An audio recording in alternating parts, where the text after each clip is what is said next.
Olá, essa é uma aula da formação online do Instituto Borborema, que estaremos lançando agora na próxima quinta-feira, às 19h30. Então teremos, nessa semana da formação, 4 das aulas da formação online disponíveis gratuitamente aqui no nosso canal no YouTube. Então você pode assistir às aulas domingo, segunda, terça e quarta. E na quinta-feira teremos o lançamento oficial, onde você vai poder tirar dúvidas com os nossos professores. Então, assistam às aulas e nos vemos na quinta-feira. Abraço.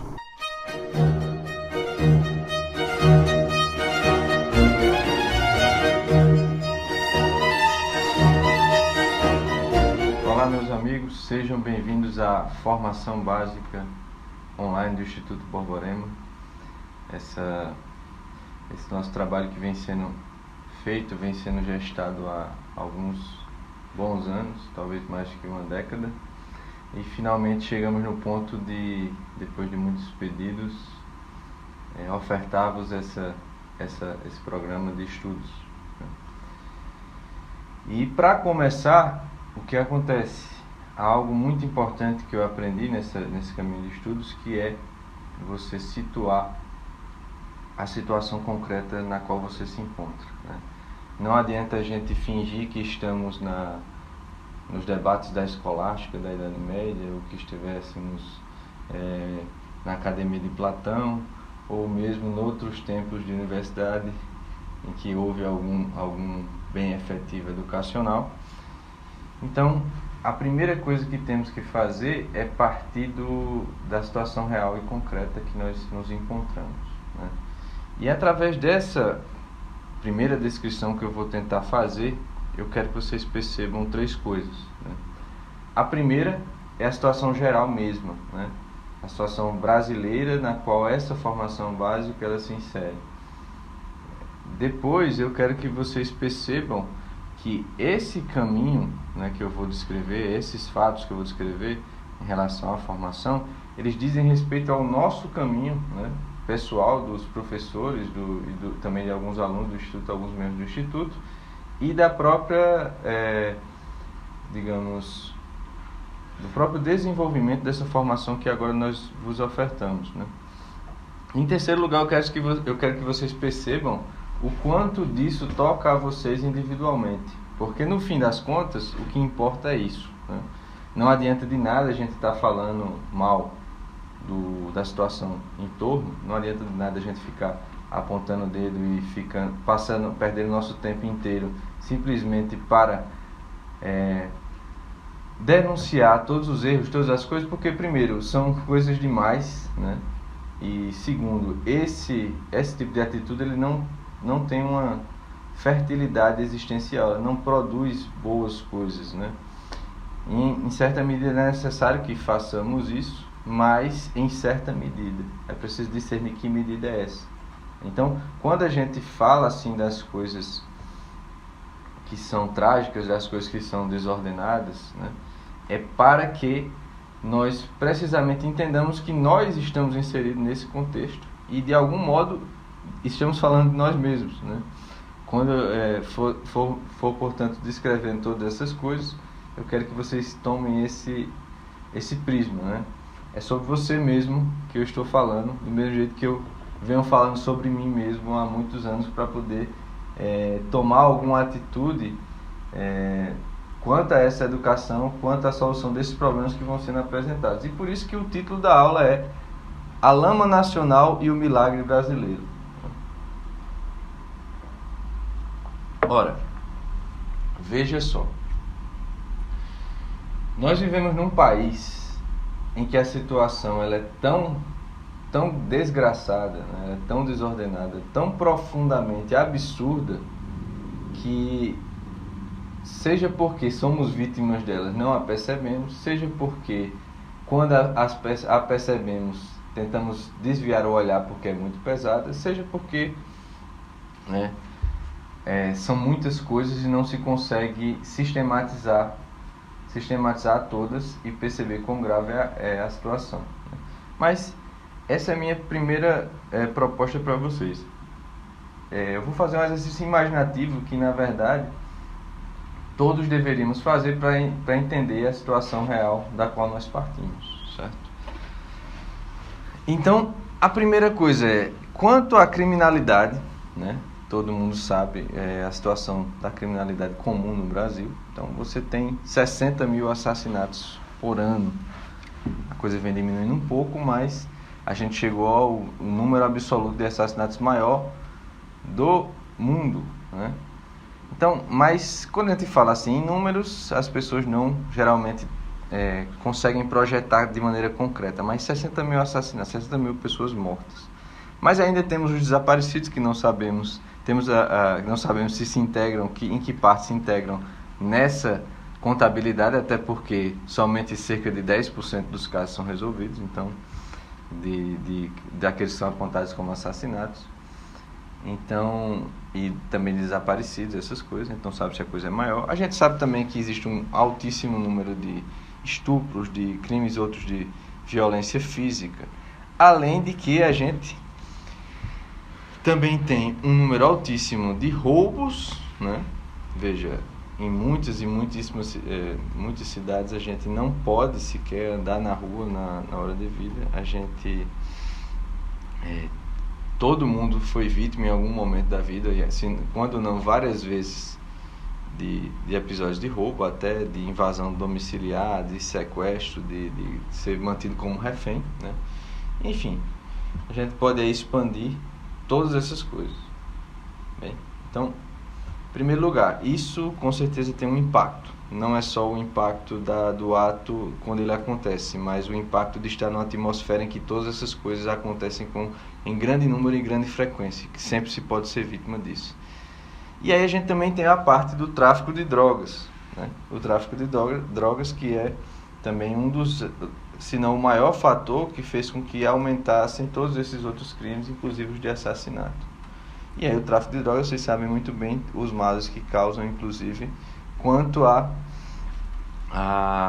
as famílias desfeitas, as vidas desumanizadas, né? Pessoas que são relegadas após o uso de drogas a uma situação animalesca, as pessoas que por tomarem parte no tráfico também se desumanizam e viram verdadeiros demônios sanguinários. Então tem esse outro elemento que catalisa esses demais na criminalidade comum e que também faz uma ponte com o segundo ponto que eu coloquei, que é a criminalidade organizada, né? Que aí você tem esses grupos narcotraficantes que talvez fossem somente pessoas que queriam praticar um certo tipo de crime comum, mas em um dado momento eles começam a adquirir uma organização muito mais refinada e começam a ter relações, inclusive, com várias partes do poder, né? Do poder instituído no poder governamental e não só. E aí você vê que nós, quanto ao roubo, né, quanto ao furto, quanto aos crimes de lesão do patrimônio público, nós somos campeões universais de todos os tempos, né?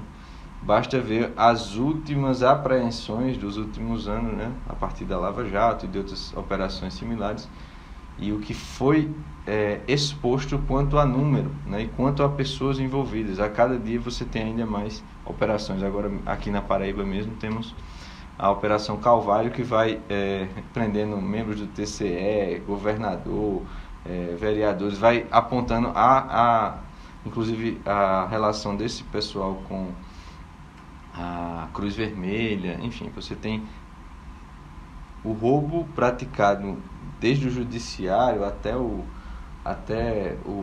poder executivo, com participação de organizações internacionais. Então, quando você vai somando tudo isso, você tem uma ideia de quão absurda é essa situação, né? E aí você vê que tem uma conexão entre partidos políticos, né?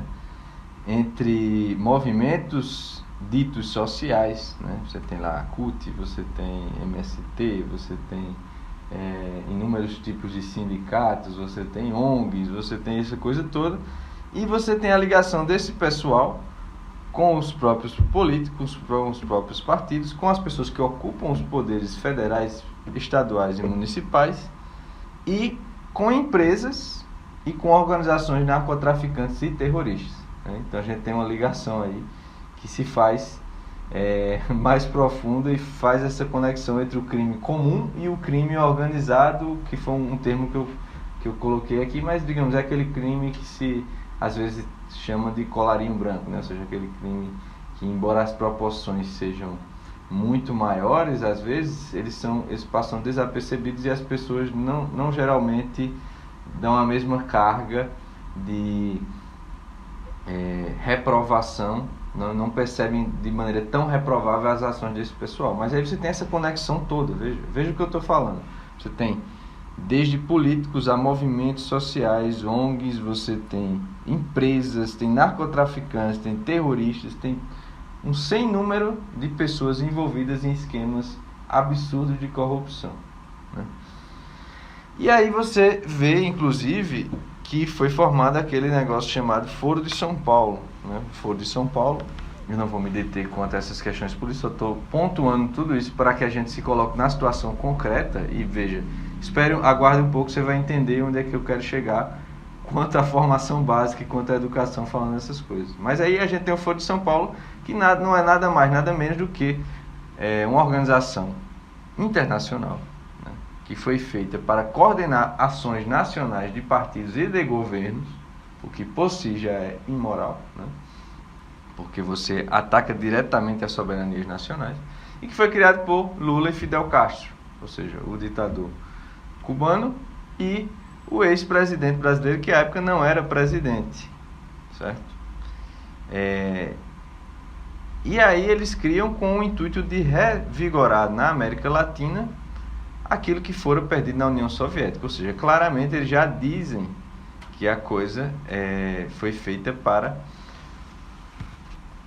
a partir de um projeto de poder marxista, você subjugue nações a esse poder internacional constituído que dirige. E isso de fato acontece e aconteceu, embora tenha tido alguns reveses nos últimos anos, mas aconteceu, né, com a tomada de muitos países da América Latina por políticos desse Foro de São Paulo. Além do mais, você vê a partir do Foro de São Paulo como precisamente foram integradas nesse movimento político, né, grupos narcotraficantes como as Farc, que na verdade não é um grupo narcotraficante, é o maior grupo narcotraficante das Américas, possivelmente, ou pelo menos da América do Sul, e com certeza um dos maiores do mundo. E você também tem o MI chileno, que é um grupo claramente terrorista, e as Farc também o faz, né, os sequestros e todas essas coisas. Então você tem, além disso, a convivência, o apoio e o financiamento de ditaduras árabes e africanas, certo? E tudo isso foi, esse grupo, esse Foro de São Paulo, deixou claro essas relações, né? Isso foi feito a partir da iniciativa do nosso ex-presidente da República, Lula. E você tem inúmeros partidos no Brasil, hoje ainda, que seguem como membros dessa instituição, que é claramente imoral, ilegal, e que deveria causar a cassação, né, deveria causar o fechamento de inúmeros partidos. Então,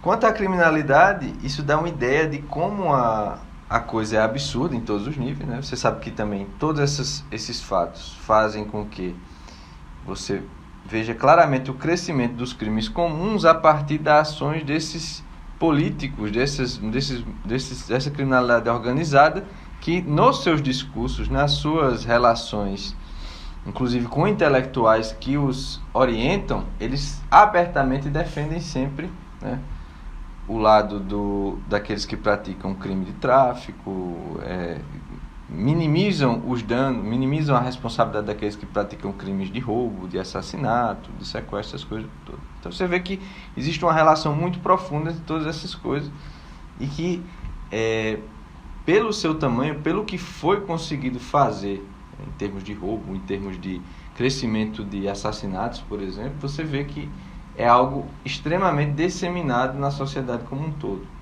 O Brasil tem 200 milhões de habitantes, é sempre bom lembrar isso. você praticamente não tem um lugar em que essas coisas não tenham tocado de maneira bem concreta, bem direta. Ainda mais porque essas ações elas causam problemas generalizados na destinação de verbas que seriam empregadas na saúde, né, infraestrutura, educação, essas coisas todas.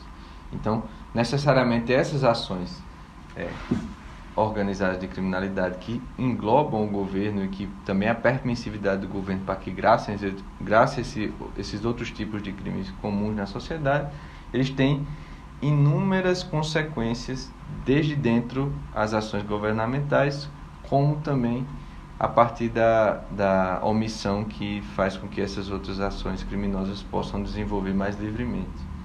Aí, isso implica também, isso aí também é bem problemático por causa de outro problema, que é justamente a alta carga tributária. Então, você, por um lado, tem uma diminuição do poder de compra, do poder real do trabalho das pessoas, né? E você direciona esse valor, muitos do valor do trabalho gerado pelo próprio trabalho, a essa gestão do governo, que por sua vez faz uso para diminuir ainda mais, porque desvia o dinheiro e porque faz com que o dinheiro seja mal empregado e favoreça essas outras desordens. E aí você tem outro elemento, né? Esse próprio elemento da altíssima carga tributária e da alta presença da burocracia é um terceiro elemento que deve ser colocado, né? Tudo isso está pesando, está constituindo a situação real brasileira. E você tem ainda um quarto elemento, que é o urbanismo e a arquitetura, né? Que são assim, absurdos, né? No Brasil quase como um todo, e que demonstram, primeiro, uma desconexão com as tradições arquitetônicas, uma desarmonia, uma desordem, que tem também efeitos muito claros para a psique humana, para a humanidade das pessoas realmente. E você tem uma arquitetura claramente feita para refletir, né? Para empregar, para favorecer propostas revolucionárias, ou pelo menos a vaidade de certos arquitetos e também a estupidez e o desleixo. Não, isso aí não ficou bom, não.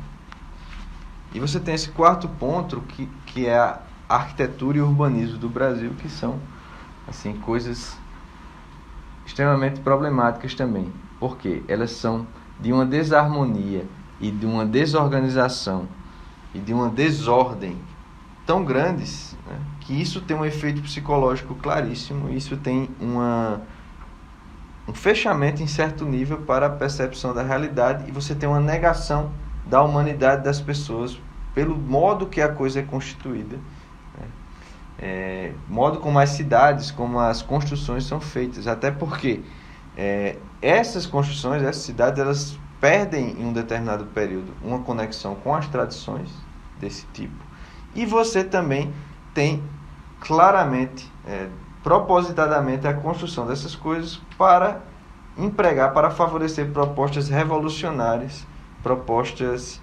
ideológicas, né? Isso fica muito evidente quando alguma pessoa sai do país, né? Vai para lugares em que há uma arquitetura mais orgânica, mais natural, mais humana, e você vê como aquilo é diferente. Ou então quando você visita uma cidade mais antiga que preservou a sua arquitetura, como você vai, por exemplo, a Ouro Preto, ou algumas outras poucas cidades que têm uma arquitetura e um urbanismo decente, como Canela, que fomos agora há pouco. Um outro problema do Brasil são as inúmeras funções sociais que são executadas por pessoas que não estão à altura delas, né? Veja só, comecemos pelo jornalismo. Não é preciso dizer muito, né? Todo mundo sabe o problema que é o jornalismo hoje, mas se a gente for mais a fundo, primeiro, compare o que era quem escrevia no jornal há algumas décadas atrás, né? Manuel Bandeira, Nelson Rodrigues, Gustavo Cossão, né? E você compare agora os jornalistas, né? O Gregório do Vivier, o Reinaldo Azevedo, enfim, esse pessoal aí. Mas aí você vê que a coisa é terrivelmente mal escrita, ao mesmo tempo que você tem uma repetição basicamente uniforme de todas as coisas, você tem uma criação, uma tentativa de uma criação de uma certa realidade paralela para induzir as pessoas a certas coisas, uma clara aplicação de engenharia social através do jornalismo, né? Ninguém está querendo falar da verdade, inserir as pessoas na verdade, muito ao contrário, está querendo criar através de certos termos, dessa repetição universal, uma segunda realidade que os mova na direção de um programa ideológico e que faça uma certa manipulação, utilize uma certa manipulação linguística para uma subversão do próprio ser humano. É uma tentativa de recriação de um homem, de um novo tipo de homem, né? Isso é muito claro. Quanto aos políticos, não é necessário falar tanto, eu já falei um pouco no ponto atrás, mas veja, temos os jornalistas no estado que estão, temos os políticos, temos os funcionários públicos, que todos sabem o que são funcionários públicos no Brasil, né? No mais das vezes são pessoas que não têm qualquer vocação para aquele tipo de função, só querem fazer o mínimo necessário com a máxima má vontade e impedir as pessoas de realizar as suas interesses, impedir as pessoas de conseguir o que estavam buscando na repartição pública. Aí você tem médicos e psicólogos, né? Psiquiatras, médicos, psicólogos, que se você olhar direitinho a situação atual, são pessoas, no mais das vezes, incapazes, né, para lidar com os inúmeros problemas que essas situações todas vêm gerando. E são pessoas que, saídas dessa situação como um todo, não conseguem, não têm realmente capacidade, não têm capacidade intelectual, capacidade moral, preparação espiritual para lidar com uma população inteira que padece de problemas como esse. E são eles mesmos pessoas que subvertem as funções desse tipo de profissão, de trabalho, para fins mais baixos e causam também o seu dano inescapável, né? O seu dano porque se alguém que tem que cuidar das pessoas, seja da sua saúde psicológica, da sua saúde corporal, está numa situação que não é capaz de fazê-lo, muito ao contrário, utiliza da posição que essas certas funções, né, da posição social, dos ganhos financeiros que essas funções trazem, para fins menores, isso faz com que exista um vácuo nessas funções para quando as pessoas necessitam mais, porque elas estão pedindo, estão doentes, né, estão precisando de alguém que os auxilie. Aí você olha a situação também dos militares e dos policiais, daqueles que ocupam funções na segurança pública. São pessoas que, no mais das vezes, são ignorantes, desprezam o conhecimento, são eles mesmos vítimas de certas ideologias, como principalmente o positivismo, que tem o seu sucesso precisamente em não se revelar como ideologia. Então fazem com que essas pessoas dessas funções caiam num pragmatismo e numa rejeição à verdadeira cultura, à verdadeira educação, e os tornam vítimas a precisamente os inimigos que eles pensam combater, que se dedicam, por outro lado, a compreender as coisas para subvertê-las. E os fecham ao auxílio daqueles que, estando com certos valores em comuns e que com eles pessoalmente, e que poderiam ajudar na atuação deles públicas, se dedicam aos estudos, mas por eles estarem impregnados dessa ideologia, eles acham que isso tudo é bobagem e que a ação prática, sem o guiamento do conhecimento das coisas, traria, né? Eles acreditam que isso vai ser solução e realmente não é. E aí você vê que a gente também tem um problema muito grande quando se tratam de juízes, promotores e advogados, né? Ou seja, pessoas que, no mais das vezes, não sabem ler, né? Isso eu vou tentar deixar mais claro lá para frente, precisam lidar com uma absurdidade, uma enormidade de leis que o país tem, né? Porque, veja só, o que é que um juiz tem que fazer, por exemplo? Ele precisa, ao estar sentado para julgar algum caso, ele precisa relacionar o sentido de justiça, que é uma noção que você vai adquirir filosoficamente, depois de muito treino, você vai tentar investigar o que é a justiça. Depois você vai tentar identificar qual o papel da lei humana, do direito positivo, em refletir isso. E aí você vai ter que fazer uma relação entre essas coisas. Daí você vai ter que abarcar a hierarquia e o grande número de leis que existem no país, né? O Brasil tem um número absurdo de leis que é praticamente impossível de você harmonizar, até porque muitas delas, inclusive, são contraditórias. E aí aquele juiz ele precisa relacionar primeiro essa noção filosófica de justiça, o que é o direito, as coisas em si. Depois ele tem que, de fato, integrar sistematicamente todas as leis, né, federais, estaduais, municipais, a Constituição, a lei complementar, os pactos internacionais. E no caso concreto, em que existem duas partes falando coisas diversas, pedindo coisas diversas, apresentando provas contraditórias e diversas sobre determinado fato, ele vai ter que fazer uma relação, ele vai ter que ter uma inteligência tal, que ele vai discernir quem é que está falando a verdade a partir de certas provas, né?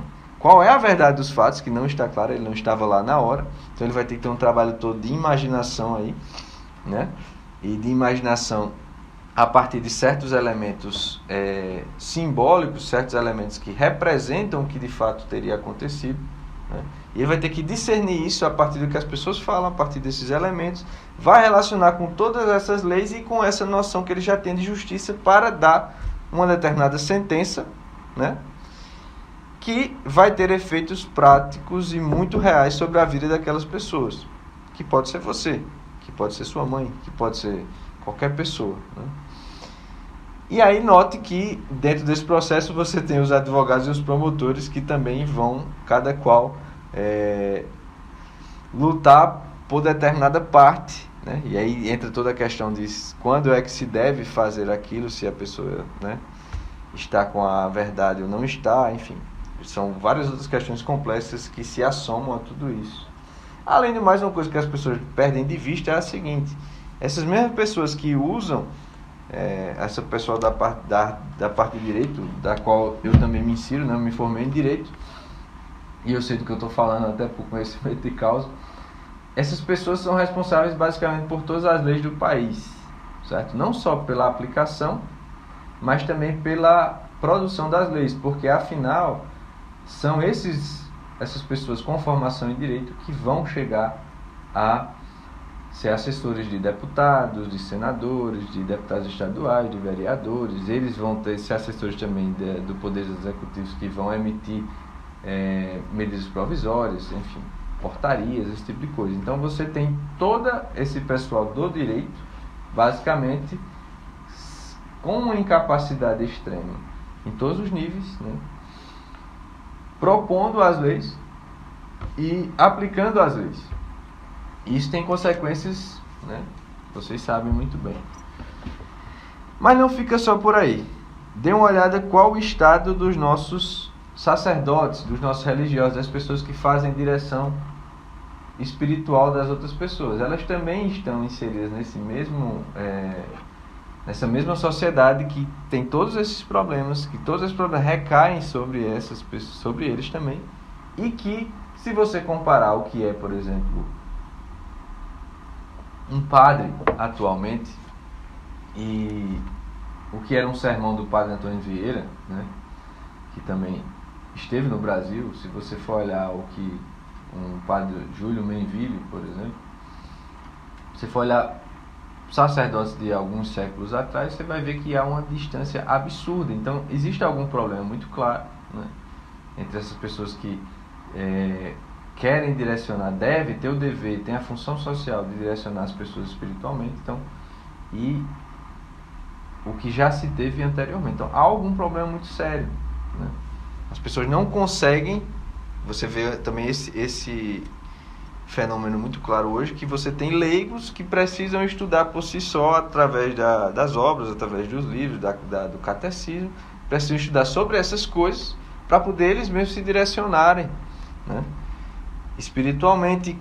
E eles tentam até às vezes corrigir os sacerdotes, porque os sacerdotes estão falando coisas absurdas, né? Então você tem também uma situação de que essa função está no mínimo mal realizado, mal desenvolvido. As pessoas que estão lá não estão à altura. Você também tem os artistas e os intelectuais, né? Talvez seja algo que nem seja tão necessário falar, porque artista intelectual, de algum tempo para cá, já virou sinônimo de vagabundo, de maluco, de maconheiro, de etc, né? Então, você tem classes inteiras de artistas e de intelectuais, você tem grupos inteiros que não só, né, comparando novamente, usando novamente esse parâmetro, né, olhando o que era um artista, olhando o que era um intelectual de alguns séculos atrás, e vendo o que eles fazem hoje, você vê que a coisa é é quase como se fosse uma diferença de planeta. E mais, quando você vê que esses artistas intelectuais, no mais das vezes, estão servindo a causas políticas, que são coisas inferiores ao que eles deveriam fazer, né? Você vê que ele não tem independência, você vê que eles dependem de dinheiro governamental, que eles estão submetidos a coisas externas à própria atuação deles, que certamente vai enfraquecer e diminuir essas coisas. Você vai ver que, quanto a esse campo, também é quase que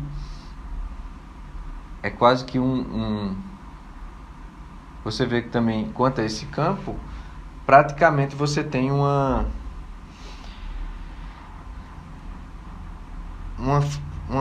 faixa de funções sociais vacantes ou pior, né? Você tem façantes, você tem pessoas que se dizem ser aquilo, mas que produzem um efeito contrário que a arte e a intelectualidade deveriam produzir, que seria precisamente da condução das pessoas quanto à vida, do aperfeiçoamento das pessoas, da abertura da realidade para eles, mas que essas pessoas são meros capachos de certos movimentos políticos, de certos projetos revolucionários, de projetos de engenharia social, para obscurecer a capacidade das pessoas de compreensão das coisas, subverter a humanidade das pessoas e a manipulá-las para certos outros fins externos. E você tem, por último, os professores, né? E os professores têm um papel, tem uma representatividade muito grande quanto a isso, porque se você olhar todas as outras funções que eu falei aqui anteriormente, e outras que eu não falei, e as pessoas que estão na sociedade como um todo, todas essas pessoas, né, por muitos anos, no geral, passam sob a tutela de um professor. Então, se essas funções todas estão sendo mal desempenhadas, e todas as pessoas foram formadas, tiveram o acesso a certos professores, significa que já tem algo muito errado. E aí você também vai ver muito claramente por vários outros sinais. Pensem, eu não tenho como detalhar aqui tão longamente o que os professores hoje são, mas o que todas essas funções são, eu só estou dando uma ideia para vocês da situação que se compõe no Brasil atual. Mas pensem o que são os professores hoje, né? E também façam a comparação do que era, por exemplo, que Santo Agostinho ou São Tomás de Aquino escreve lá sobre qual é a função do professor, né? O de magistro. Pois bem, então eu já falei de 5 pontos até aqui, né? Primeiro, a criminalidade comum, a criminalidade organizada, a alta carga tributária que inviabiliza muitas coisas, a arquitetura e urbanismo, as funções sociais que são exercidas por pessoas que não estão à altura delas e que fazem, no mais das vezes, muito mais mal através dessas funções do que bem, como deveria ser. E aí você tem também alguns outros pontos que valem a pena ser colocados.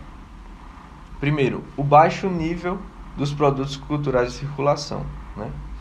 Temos um outro sexto ponto que vale a pena falar, que é os produtos culturais em circulação, né, cada vez num nível mais baixo. Parece que a gente tinha chegado a um fundo do poço, e aí basta você esperar um pouquinho mais, esperar o próximo verão, o próximo carnaval, e você vê que, por exemplo, as músicas, elas revelam que o poço ainda tinha outra parte mais profunda. E é assim sucessivamente ao longo dos anos, né? Mas isso não se resume somente à música. Você vê aos espetáculos de teatro, aos filmes que são produzidos, aos programas de televisão. Você vê os desfiles de carnaval, que agora são feitos com ataques claríssimos, abertos, blasfemos às tradições, à religiosidade brasileira, né? Então você tem esse baixíssimo nível cultural de produtos culturais em circulação. E aí, outro sétimo ponto que eu gostaria de trazer é o seguinte: o Brasil ainda tem uma instabilidade e uma esterilidade das relações sociais. Isso é algo que se alastra basicamente por toda a sociedade. O Brasil também é o país no qual as relações sociais elas são um tanto quanto instáveis, né? Bastante instáveis e bastante estéreis. Ou seja, em primeiro lugar, avalie direitinho as várias relações sociais que você mantém, né? Sejam elas familiares, sejam elas profissionais, sejam elas de amizade, sejam elas em ambientes religiosos. E o que acontece é que, no mais das vezes, essas amizades elas são de tipo assim bem animal, né? Ou seja, elas partem de uma afeição espontânea, né? Da parte, digamos, mais animal do ser humano. Elas não se aprofundam, elas não visam produzir algo superior. As pessoas não chegam a termos, né, existenciais mais profundos quanto a esse tipo de amizade. Muitas vezes as pessoas nem têm coisas em comum, né? Só têm uma certa afeição ou a fortuidade de terem parado no mesmo ambiente, estarem fazendo a mesma atividade. E você vê que essas amizades, elas, no mais das vezes, se convertem essas relações humanas se convertem, no mais das vezes, em meros apoios, né, sentimentais, apoios financeiros, apoios, né? É como se elas se convertessem em um certo meio para conseguir outra coisa. Então as pessoas passam a se relacionar porque podem obter vantagens de vários tipos, né? Emocional, profissional, financeiro, sexual, né? Coisas do tipo. Então as amizades elas ficam num nível muito baixo, não fazem as pessoas progredir, não unem as pessoas com os mesmos valores, mesmos propósitos, né? E no mais das vezes elas são facilmente, né, as relações humanas são facilmente desfeitas do nada. Puxe a sua experiência e veja se o que eu estou falando não é verdade. Você está lá com uma pessoa da sua família, com uma pessoa do seu trabalho, da sua igreja, de onde for, né, da sua amizade ou até da sua namorada, sua esposa, etc. E do nada, as pessoas se atraiçoam mutuamente, né? As pessoas do nada passam a não seguir naquele caminho que estava sendo feito em termos de relação. A pessoa é seu amigo até um certo ponto, tem uma história, etc. E do nada, por alguma bobagem que você não vê claramente, que aquela pessoa não lhe diz, elas se separam e até elas passam a falar mal de você, passam a ir contra você, né? Então, existe esse fenômeno também, que inclusive tem uma pesquisa, se eu não me engano, da Universidade de Viena, ou de Oxford, que fala sobre o grau de confiabilidade das relações interpessoais, né? E no Brasil, quando você compara a linha do gráfico dos outros países, o Brasil é aqui lá embaixo a linha, se eu não me engano, é coisa de 7%. Depois eu vou ver se eu procuro essa pesquisa e coloco na descrição do vídeo ou na nossa área da formação, né? Mas o que ele diz é, se não me engano, somente 7% das pessoas no país têm confiança nas relações interpessoais que mantêm. E claro, isso é uma leitura correta da realidade, né? Porque se você tem esse fenômeno que as pessoas se atraiçoam, elas se separam dessas relações do nada, sem motivo aparente algum, e depois até se voltam com outras pessoas, como é que você pode de fato confiar? Sendo que isso é um dos problemas que faz com que, inclusive, muitas das coisas não possam ser realizadas, sejam desde negócios até empreendimentos educacionais, grupos para evangelização, o que é que seja, não pode ser realizado porque essas pessoas não confiam em si e elas se atraiçoam, né? Então, isso é outro fator que no Brasil gera inúmeros problemas psicológicos, até uma causa uma certa imaturidade, uma certa revolta contra a realidade nas pessoas, né? Porque você nunca tem, afinal, grupos de pessoas com o qual você possa contar. É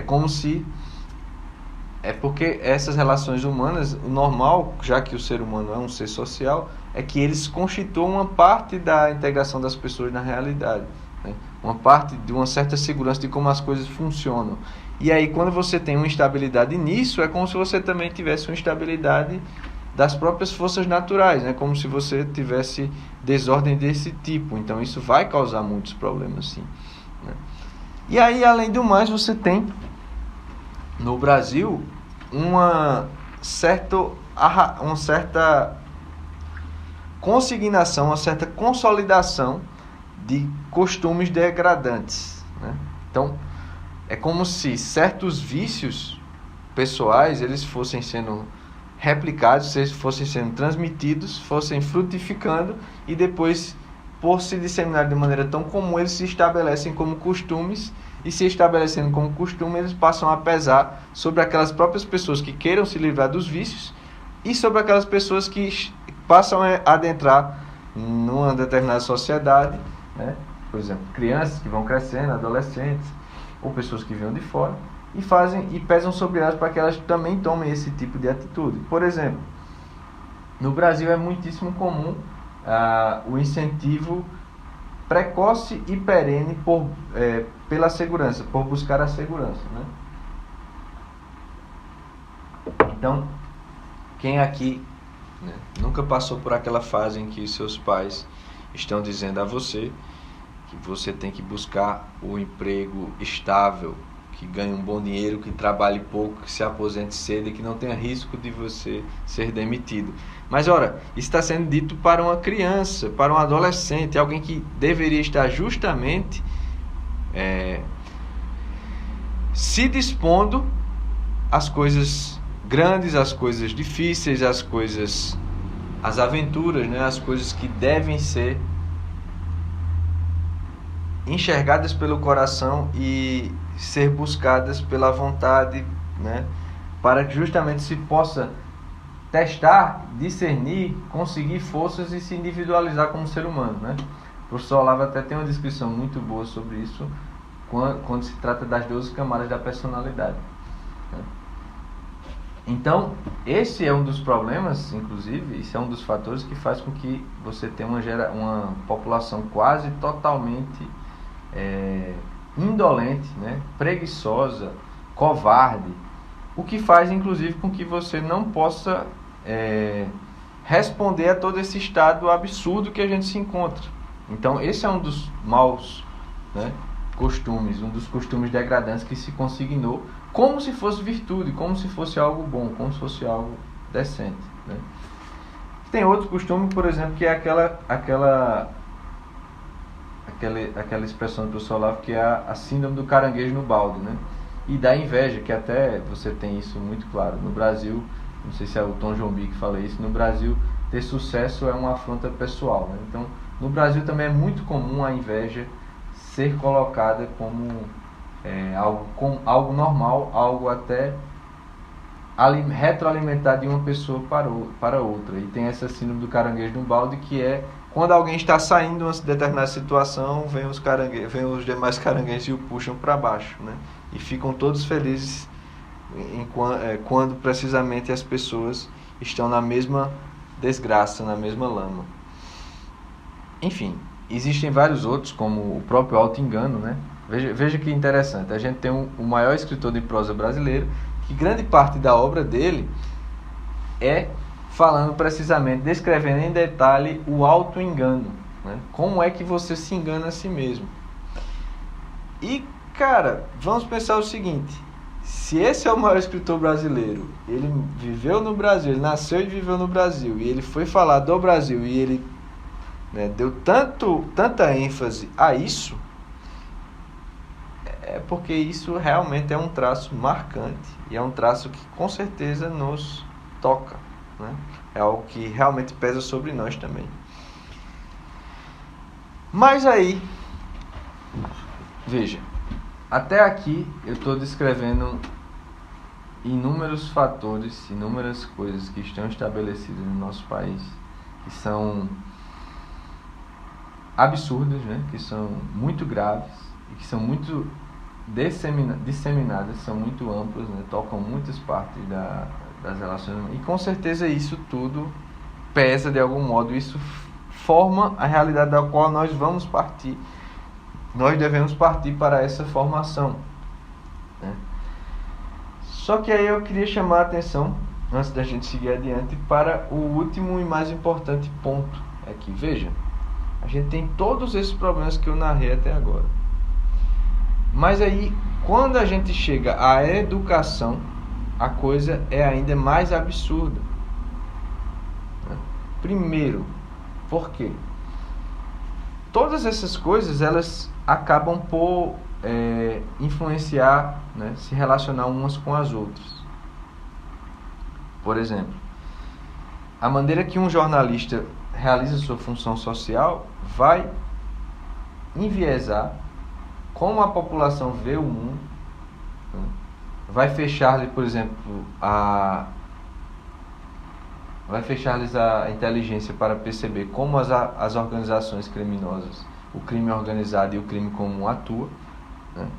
Por outro lado, se você tem os intelectuais e artistas que servem a esses partidos, eles também vão estar dentro de uma universidade, dentro de uma escola, fechando certos aspectos da realidade e moldando o caráter, moldando a vontade, moldando a inteligência das pessoas para perceberem as coisas ou não perceberem as coisas do jeito que eles desejam, até porque às vezes nem é consciente, mas como a pessoa já encara o mundo desse modo, é assim que ele vai transmitir a sua alma, vai transmitir a sua capacidade, aquilo que ela sabe para as outras pessoas que estão em sala de aula, né? E a própria arquitetura vai pesar sobre as pessoas, enfim, todas essas coisas têm relações profundíssimas, né? Umas com as outras. Então, mas aí tem uma coisa que que explica muitas dessas coisas, que é a educação. Em primeiro lugar, quando se fala em educação no Brasil, quando se fala em problemas de educação, as pessoas elas só se convencem, no geral, por aqueles problemas mais extravagantes, né? Aquela perversão mais clara, mais absurda, né? Então, quando você está falando de putaria, indução sexual precoce, drogas, subversão e violência a professores, né? Quando você fala de tudo isso, aí as pessoas entendem. Se a gente considerar todas essas coisas que falamos até aqui, né, você vê que, bem, todos podem averiguar que o que eu estou falando não é nada de estranho, é algo que você vive cotidianamente. Mas um fato que fez com que, na verdade, eu mesmo me movesse a tentar fazer alguma coisa, né, e que me espanta, e me espantava e ainda espanta, que todas essas coisas, conjuntamente, elas não tocam as pessoas ao ponto delas perceberem quão grave é a situação e quão necessária é alguma atitude delas para resolver, né? E aí tem esse ponto da educação, que na verdade vai explicar melhor por que as pessoas não tomam atitudes quanto a essas coisas e por que essas coisas se dão do jeito que se dão, né? Então, voltando um pouco para a história daqui do Instituto, né, e dessa formação que vocês começam agora, percebendo toda essa situação, a gente começou a se unir para estudar, para tentar entender, né? E a gente pensava que o problema das pessoas era não ter informações suficientes quanto a essas outras coisas, tá? Mas chegou num ponto que as pessoas passaram a falar disso, né? Passaram a perceber essas coisas mais claramente e algumas dessas relações, mas ainda assim pouco ou nenhuma atitude era tomada. Foi aí que a gente se voltou mais ao estudo propriamente da educação, né? E aí, quanto à educação no Brasil, o que acontece, né? Primeiro, as pessoas só percebem que há um problema educacional quando se trata das coisas mais absurdas, mais extravagantes, mais visíveis, mais externas, né? Por exemplo, quando se trata de uma extrema putaria, né? De uma indução sexual precoce de crianças, quando se trata de professores sendo desrespeitados, sendo espancados, sendo tocado fogo pelos alunos, quando você vê o incentivo à droga, cartilhas do governo demonstrando como é que você usa drogas, né? Isso já aconteceu. Tinha lá, era uma política de redução de danos. Então você tinha uma cartilha mandada para escolas mostrando como é que se usa crack, como é que se usa cocaína, como é que se usa maconha, com a desculpa que não, eles já vão usar, então a gente tem que reduzir os danos desse uso. Então, quando você usar heroína, você tem que trocar a seringa, né? Não pode compartilhar a seringa. Quando você for fumar crack, você não compartilha o cachimbo. Esse tipo de brincadeira saudável, né, que o governo já fez no Brasil. E agora mesmo eu recebi relato de escolas que os pais foram alertados, né, no início do ano, antes de começar as aulas, dizendo assim: olha, não se choquem se seus filhos de 9 anos, 10 anos, chegarem em casa falando sobre cocaína, sobre crack, sobre maconha, porque a gente vai falar sobre drogas com seus filhos. Escolas privadas, caríssimas. E o mais interessante, nenhum pai falou nada. Achou normalíssima essa situação. Ou seja, está errado todos os tempos. Primeiro que você não vai falar desse tipo de coisa para crianças tão novas. E para você, se você falar para você mostrar o dano daquilo, você vai ter que mostrar a situação de pessoas que fazem uso disso, que também são coisas muito feias, muito caóticas para ser apresentado para crianças tão novas. Então, todo jeito está errado. Além que você vai despertar curiosidade, toda essa coisa. Mas, enfim, as pessoas só percebem o problema da educação quando se trata dessas coisas mais externas, né? Quando essas coisas mais graves, mais, assim, patentemente absurdas, certo? Daí que elas propõem certas soluções de... vamos botar a escola militar, porque os meninos vão lá bater continência, né, vão respeitar o professor, dizer sim senhor, cantar o hino nacional, e aí não vai ter essas coisas mais absurdas. Ou até as pessoas fazem homeschooling simplesmente para tirar os filhos desse ambiente em que essas coisas acontecem. Certo? Tudo bem, isso é realmente gravíssimo, mas há outros elementos, talvez até mais graves que isso, né? Primeiro, o que acontece na educação? Tem essas consequências aí. Mas aí a gente tem outros elementos. Primeiro, você vê que o conteúdo, o método, a divisão das disciplinas, os requisitos para ser um professor e as avaliações, todas essas coisas são uniformemente decididas por instâncias burocráticas federais, né? Isso acontece tanto nas escolas. Pode ser escola católica, positivista, protestante, umbandista, esotérica, pode ser ufologista, pode ser o que for, né? Pode ser a escola da cientologia, mas no Brasil, todas essas coisas, né? Repetindo, o método, o conteúdo, o requisito para o professor, a avaliação, tudo isso é definido por burocratas de maneira uniforme, desde uma instância muito superior que não conhece a realidade das pessoas, né? Então, veja, isso é um problema gravíssimo, né? Porque você não está atentando às pessoas, você não está atentando à liberdade das pessoas conduzirem seus filhos, você não está atentando às particularidades dos alunos, nem das culturas locais, para que você comece um processo educacional.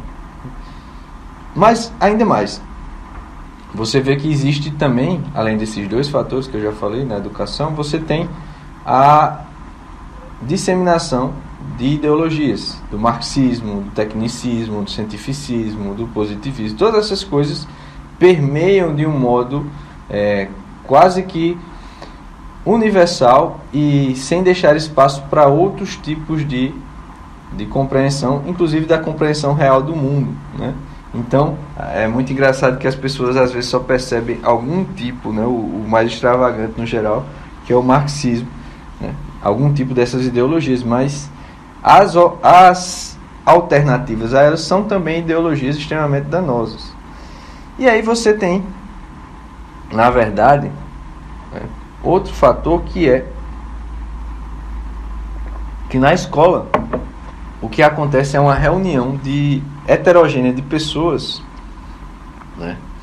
De crianças que estão naquela fase em que a sua personalidade está informe, né? Ela está totalmente aberta para receber influências externas, e aí você junta num ambiente fechado, certo? Crianças de famílias que têm valores e finalidades existenciais diferentes, que têm costumes e hábitos diferentes, e você as coloca dentro de uma sala de aula, quando elas estão totalmente suscetíveis às influências, né, dos meios externos para formar sua personalidade, e você as junta numa sala de aula. Então, ainda mais, o que acontece é que essas pessoas estão sob a tutela, essas crianças estão sob a tutela de um professor, um professor que, no mais das vezes, vamos pegar outro dado da realidade. Qual é a nota de entrada média dos cursos de pedagogia e dos cursos de licenciatura? Veja, são muito baixas, especialmente de pedagogia. Então, pedagogias formam aqueles professores que vão dar aula para as crianças, né, mais novas, até a quarta série, né? Hoje é quinto ano, se eu não me engano. Então, essas pessoas saem da faculdade de pedagogia. E a nota de corte, a nota média é lá por volta de 400 e pouco, né, no geral. Ou seja, as pessoas que vão ser responsáveis pela condução das consciências, da formação das personalidades das crianças, né, que já estão num ambiente fechado, que já estão se influenciando mutuamente a partir das suas diversas constituições familiares, vão ser esses profissionais que têm notas mais baixas de um sistema educacional que já é péssimo como um todo, né? E isso, segundo as normas que são estabelecidas desde Brasília, desde a esfera federal. Ou seja, me responda, tem como isso dar certo? Não tem como dar certo. Não tem para onde dar. Você pode olhar, não vai. Todas as coisas estão sendo colocadas para impossibilitar algum bom resultado disso. Se não é uma coisa, será outra. Entende? Mas mais ainda, né? Você também tem algo que é muito sutil e talvez seja o mais absurdo de todas as coisas que acontecem no dito sistema educacional, que é a manipulação comportamental, a manipulação psicológica, em vistas de mudar os valores, mudar os hábitos das crianças, sem a percepção dos pais, né? E contra os valores dos pais, os valores tradicionais da sociedade que se está inserido.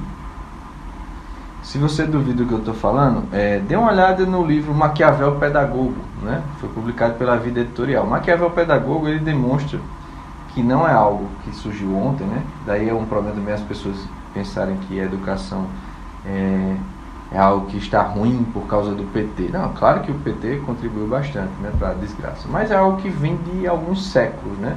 E alguns bons séculos. E se você pegar esse livro, você vai ver que da década de 20 do século 20, né, ou até um pouco antes, você vai ver que existe uma série de experiências científicas em vistas de conseguir a manipulação e a mudanças de valores, a mudança de consciência dessas crianças, desde a mais tenra idade, sem a percepção dos pais, por via indireta.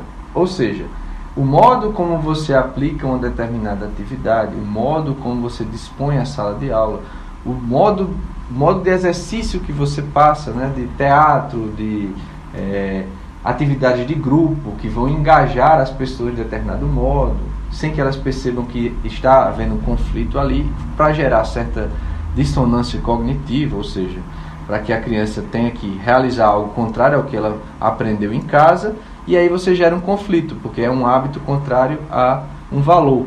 E aí cria-se uma tensão que vai ter que ser resolvida de algum modo depois. E como você está repetindo e criando um hábito daqueles comportamentos, a tendência é que você decida pelo hábito que já está arraigado do que pelo valor, que é algo mais, digamos, sutil e que precisa ser arraigado também por hábito, ou então pode se perder facilmente. Mas enfim, não vou entrar em minúcias contra isso, mas existe isso sendo aplicado há mais de século, certo? Desde a Europa, desde a França, desde a Unesco, a União Europeia, a ONU, e que isso se disseminou por todo o Ocidente, vem se disseminando cada vez mais, né? E as pessoas não têm ideia de que isso aconteça. Então isso é outro elemento do que acontece na educação. E aí tem um último elemento, que é justamente a ignorância e a estupidez. Que as pessoas não têm a noção clara do que realmente acontece no sistema formal, no sistema dito educacional. Mas vamos lá, só alguns dados para deixar a coisa mais clara. Primeiro, nos exames internacionais, que não são coisas lá muito boas, né? Na verdade são bem ruins, né? Mas mesmo assim o Brasil ele fica lá de 75 países, fica lá em 70º, 60º finalzinho ali, no conhecimento de matemática, de ciência e na leitura, né? Mas não só. Tem uma outra pesquisa que é bem interessante, que é da Universidade de Viena, se eu não me engano, que demonstra de 32 países pesquisados, o único país que apresentou queda na taxa de QI da população no século XX foi o Brasil. De 32, o único foi o Brasil. O que é muito estranho, porque o QI, ele geralmente aumenta quando você melhora o saneamento básico, a nutrição, essas coisas, e vai para a escola. No Brasil, essas coisas melhoraram, as pessoas foram para a escola e o QI caiu. Ou seja, talvez a escola seja o fator para o QI cair. E o QI é uma medida fisiológica, né? E aí tem o último ponto, que é muito ligado ao que a gente vem falando aqui, o que a gente vai fazer nessa formação, que são os dados a respeito da leitura, a respeito do dito analfabetismo funcional. Existe a palestra no nosso canal chamado O Dever de Educar-se, do professor Rafael Falcon. Se você não viu, veja, certo? Veja. Lá o professor ele vai minuciosamente detalhando os dados do INAF. O INAF é o Índice Nacional de Analfabetismo Funcional, que foi solicitado pelo MEC, foi encomendado pelo MEC e foi realizada essa pesquisa que gerou esse índice pelo Instituto Paulo Montenegro. E aí o que é que a gente pode extrair desses dados? Que você pode perfeitamente, à medida que você for percebendo em si e for se aprofundando nos estudos, você pode perceber com seus próprios olhos que tudo isso é a mais pura verdade, né? E talvez seja até pior do que esteja ali. Mas segundo esses dados, 92% da população brasileira ela é analfabeta funcional, certo? O fato de você anunciar isso e as pessoas não se darem conta de quão grave é o problema, já demonstra que elas realmente são vítimas disso, né? Por quê? Eu sempre uso essa comparação. Se eu dissesse a alguém que existe uma montadora de carros, né, em que os 92% dos carros produzidos lá não andam, né, eles não se movem, eles não servem ao propósito para o qual foram feitos, você nunca iria comprar um carro nessa montadora. Só 8% anda ali, 92% não anda, né? Se eu dissesse a você, olha, vamos ali ao médico, esse médico é um médico maravilhoso, vamos levar sua mãe que está com problema. Só que 92% dos pacientes dele morrem ou ficam pior do que entraram. Você, naturalmente, ia me esculhambar e dizer, leve a sua mãe, porque a minha eu não vou levar, né? Obviamente.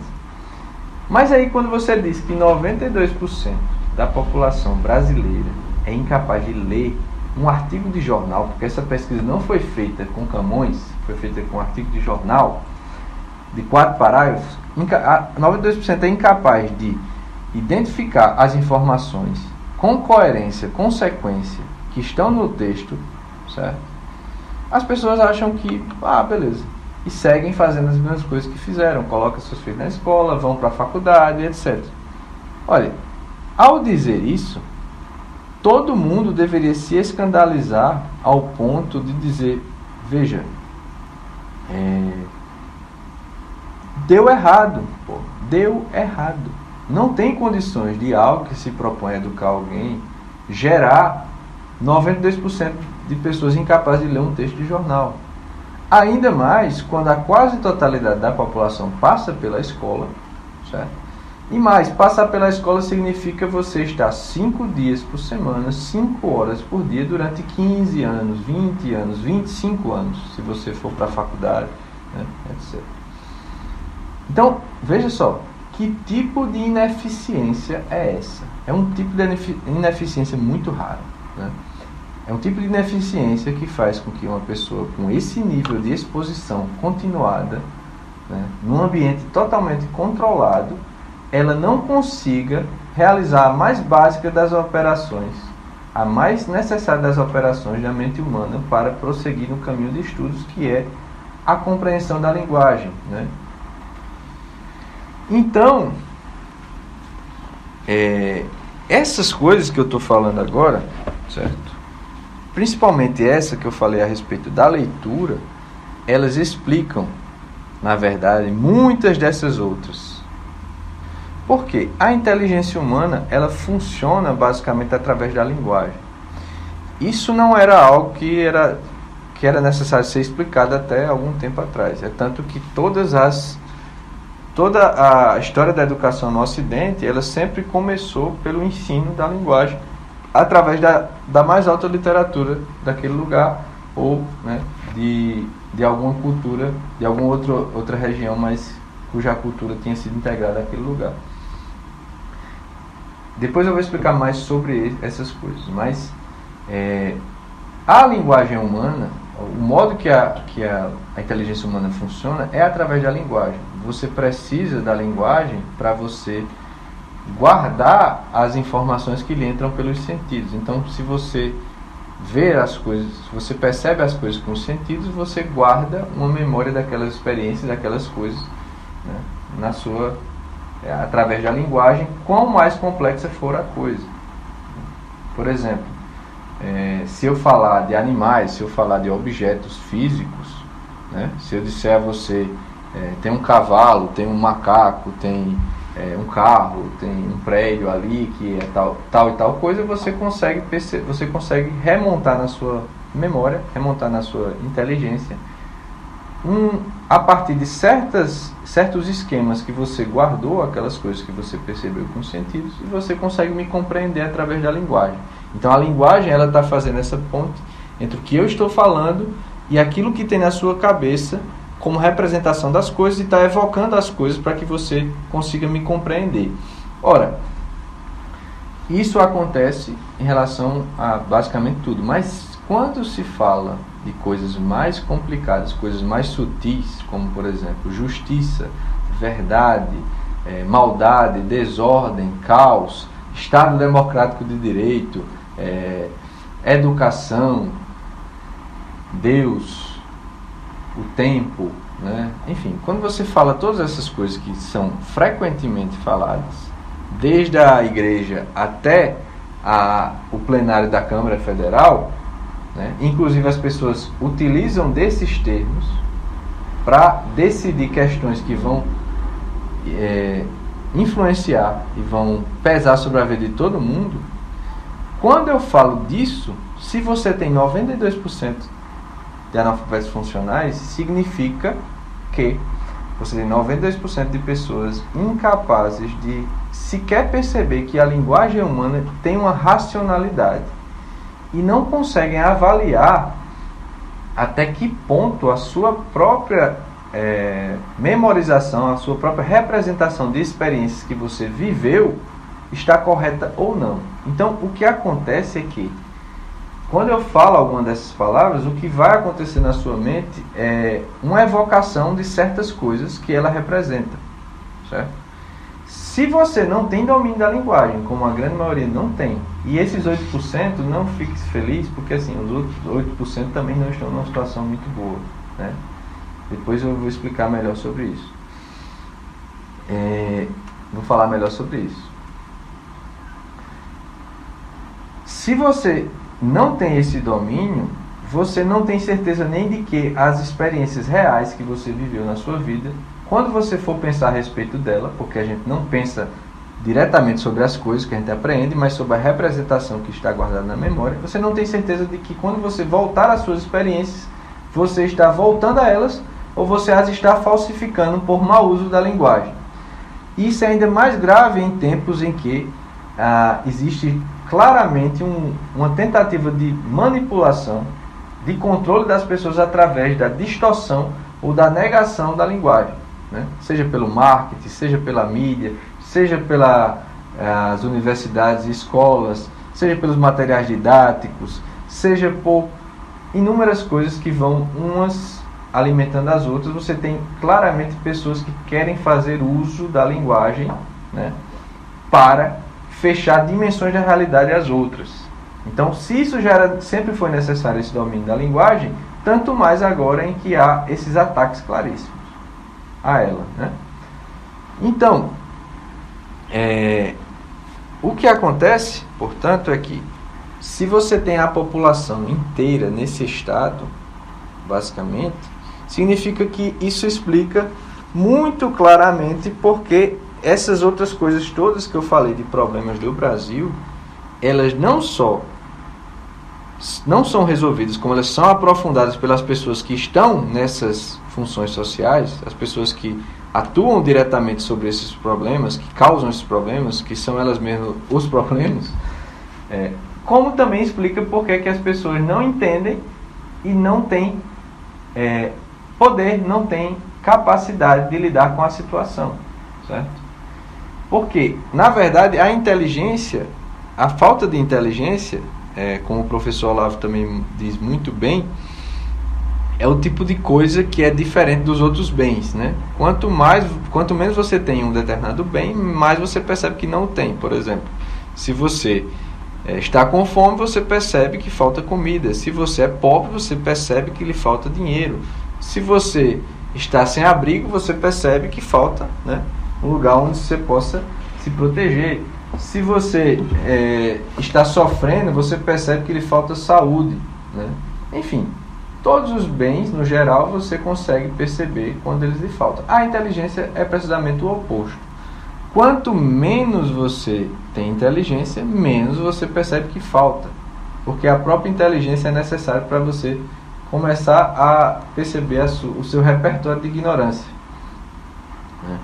Então, basta você dizer que 92% da população é analfabeto funcional para que você entenda que tudo vai ter que começar desse ponto. Porque a própria noção de moralidade, a própria noção de como agir bem, ela vai passar por esse processo da inteligência de discernir o que é bom do que é mal. E isso vai ser necessário, vai ser feito necessariamente com o preenchimento dos termos, das palavras, com experiências reais, certo? Não adianta nada você falar dessas coisas de liberalismo, de comunismo, disso tudo, de justiça, de bem, de cristianismo, se você não desenvolver um conteúdo, né? Se você não desenvolver um corpo real dessas coisas para que essas palavras signifiquem algo que você veja, que você saiba do que se trata. Ou então você está só num verbalismo oco, né? E muitas vezes totalmente apartado do que a palavra realmente quer significar. Daí que você tem toda essa confusão no Brasil inteiro, em todas as instâncias, desde a reunião de família até o Congresso Federal, certo? Então ninguém se entende, todo mundo se odeia, todo mundo age contra si e contra os outros. Basicamente é isso que acontece. E quando você tem esse baixo nível de uso da linguagem, isso explica muita coisa. Então, o que acontece é o seguinte: a gente vive numa situação, né, em que as pessoas, elas estão com o QI baixando, elas não conhecem matemática, elas não conhecem ciência, elas não leem, elas não confiam umas nas outras, elas se atraiçoam, certo? E elas são incapazes de compreender a linguagem na qual se ampara a sua inteligência. Então, me parece que isso seja a principal causa, ou pelo menos a causa que a gente pode lidar mais diretamente, que faz com que todos aqueles problemas iniciais que eu falei, de criminalidade, de funções sociais exercidas por pessoas abaixo dela, de arquitetura, de urbanismo, de tributação, dos produtos culturais de baixo nível, dos costumes degradantes, tudo isso só pode ser resolvido se a gente resolver primeiro essa situação educacional, certo? Isso só pode ser resolvido se a gente primeiro lidar com esse problema que gera todos esses outros, que pelo menos faz com que eles se multipliquem e faz com que as pessoas não possam reagir a isso. Foi isso que a gente percebeu, na verdade, na história do Instituto, né? Então, como eu dizia, a gente estava tentando ajudar as pessoas, informando-as das coisas. Mas quando a gente percebeu que elas estavam informadas e não faziam nada, a gente foi se voltar à educação para entender o que é que tinha acontecido. Quando a gente chegou a essa situação de educação, claramente você percebe por que as pessoas não conseguem nem entender, muito menos agir a respeito disso. Porque para agir, você além de entender, precisa também ter fortalecida certa capacidade sua, que é a capacidade da vontade, né? Que está entre as duas principais capacidades do ser humano, que é a inteligência e a vontade. Então, se você tem tudo isso desordenado, você jamais vai conseguir fazer alguma coisa a respeito dessas outras que eu falei. E se a gente enuncia esse sem número de problemas no Brasil, deveria primeiro ficar claro para todo mundo o seguinte: o problema é muito grave, muito amplo, muito profundo. E se é assim, e se essa coisa vem se alastrando e vem piorando, vem se aprofundando há décadas e séculos, significa, preste atenção, significa que a gente não vai resolver isso brincando. Então vai resolver isso facilmente. Não existe uma solução simples, rápida, indolor, certo? Se o problema é assim grave, a solução não vai ser fácil. Por quê? Primeiro a gente tem que entender que como é que nós, brasileiros, nos acostumamos com essa situação como se nada estivesse acontecendo. Como é que a gente segue a nossa vida, certo? Como se tudo isso que eu narrei, e que não é nem de perto a totalidade dos problemas, mas dá para se ter uma ideia, como é que essas coisas acontecendo, a gente segue a nossa vida como se tudo estivesse na mais perfeita normalidade. Me parece que seja precisamente porque, tal qual o porco na lama, estamos nós nessa situação, né? Então, para quem vê de fora o porco na lama, vê que é uma lama, né? Uma lama fétida, uma lama que invade e se impregna por todo o corpo do porco, e vê que é algo que de fato o torna sujo, o torna desprezível, né? E faz com que o mundo dele seja aquela desgraça ali. Mas ele, por estar naquilo ali, ter nascido naquilo ali, estar imerso naquela poça de lama, naquele lamaçal, aquilo para ele é a própria realidade. Não lhe passa pela cabeça que possa existir coisa melhor. Então, o mesmo nos acontece. A gente está tão habituado a essa desgraceira toda que parece-nos que isso é a própria realidade. Mas enquanto a gente não trouxer a consciência de que não é a realidade, muito ao contrário, isso é absurdo, isso é muito absurdo. E a gente não pode, como ser humano, né? Ser humano, a gente tem que bater no peito e dizer assim: eu não sou um rato, eu não sou um cachorro para ser tragado por essa desgraça toda e fingir que não está acontecendo e seguir minha vidinha. Eu preciso ter algum nível de dignidade, algum nível de hombridade, dizer: não, eu não vou padecer desta porcaria sem lutar, né? Eu não vou padecer dessa desgraça toda que nos assola, né? Que nos assola, sem fazer nada a respeito, certo? Ainda mais quando a gente considera que esse Brasil de fora é um Brasil de dentro também, certo?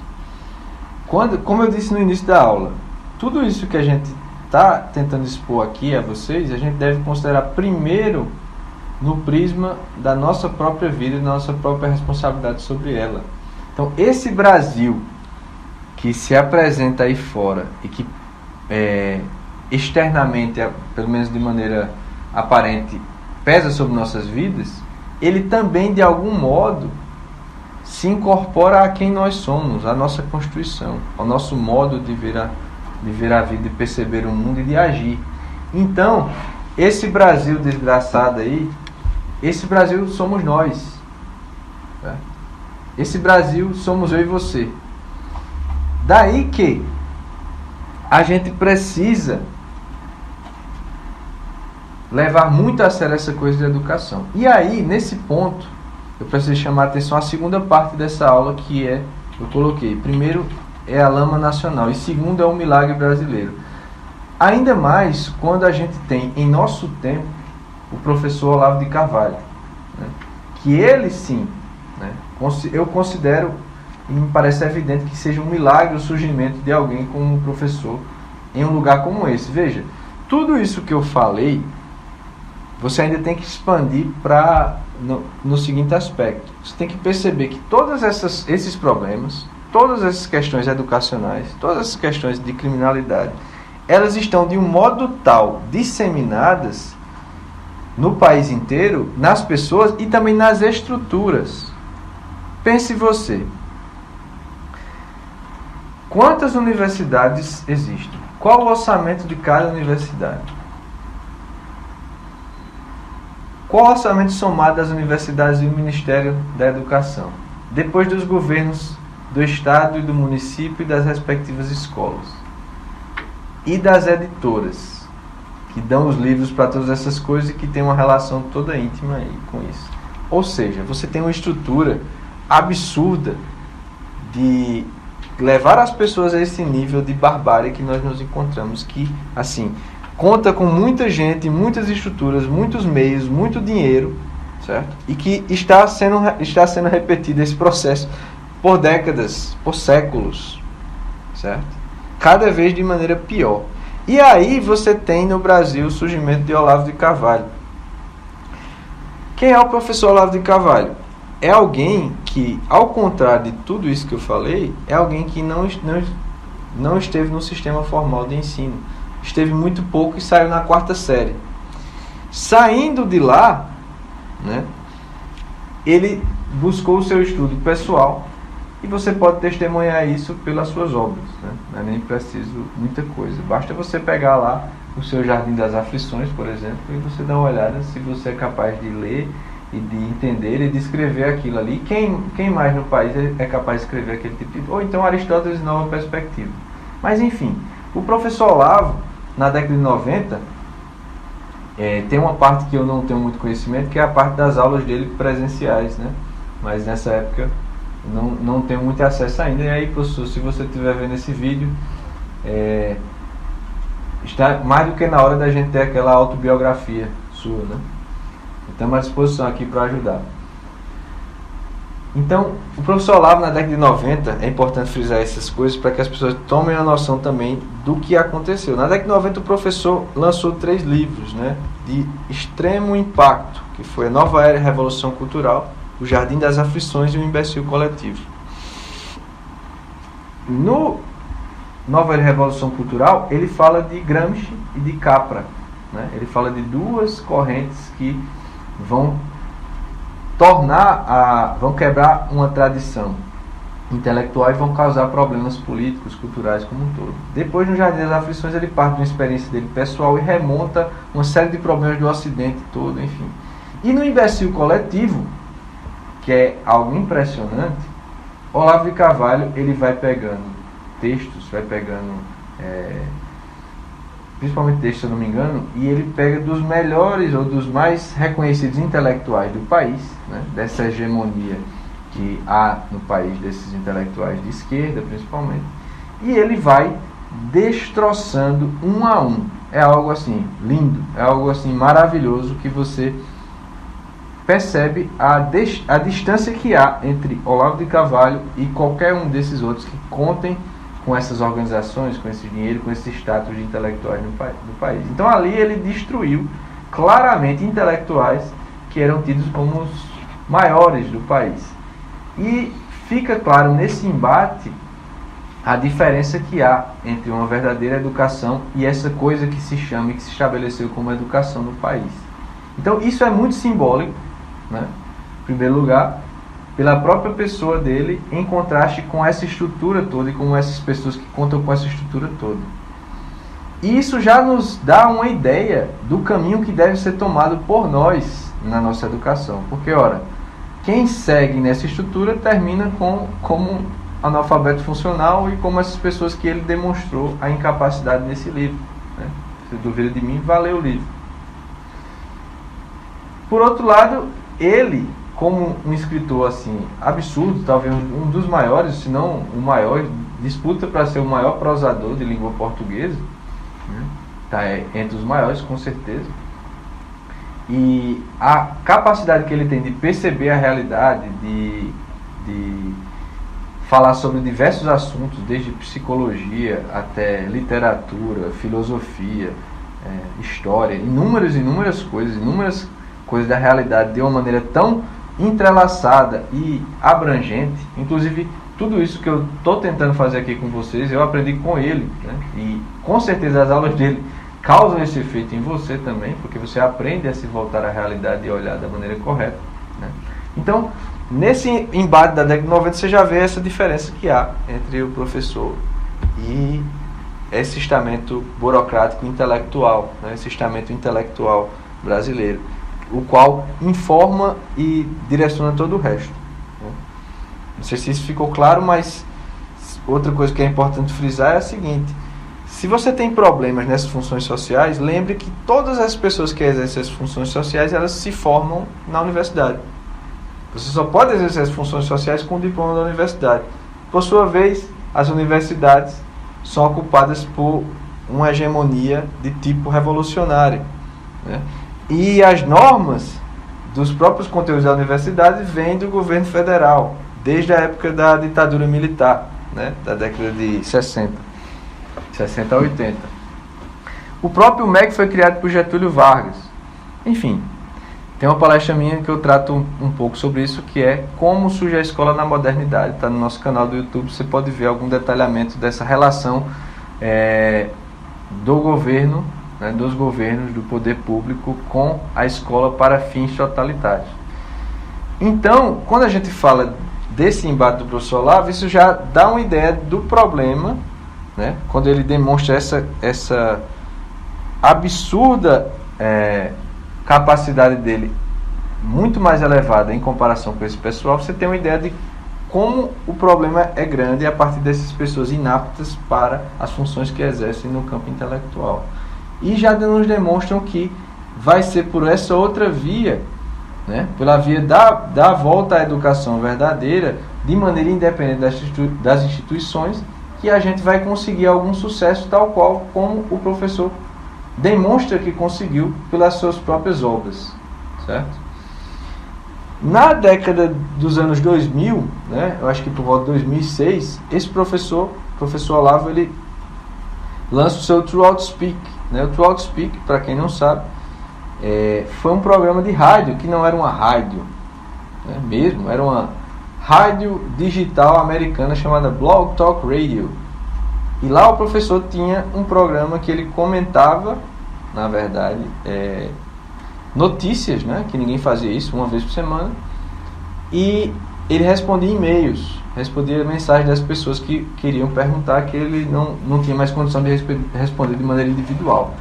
E esses programas, no qual o professor encarna um certo personagem de inspiração do Alborguete, mas ele vai fazendo isso, ele vai falando na linguagem própria do brasileiro, já quebrando as amarras do politicamente correto, e ele vai tratando da situação cultural, né, da situação jornalística, da situação educacional, política do país, e vai pegando cada fato e expandindo para inúmeras relações, inúmeras causalidades, Então ele vai fazendo já um processo aí de abertura, de tomada de consciência das pessoas.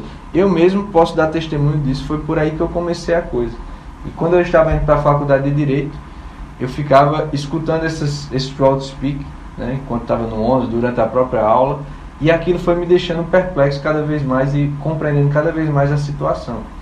Mas aí, o professor, ele, depois, no ano 2009, ele lança o seu curso online de filosofia. E essa, com certeza, né, é a principal ação, né, a principal produção do professor, a principal obra do professor, que é algo assim também espetacular em termos educacionais e intelectuais. Mas eu vou falar um pouquinho mais à frente disso.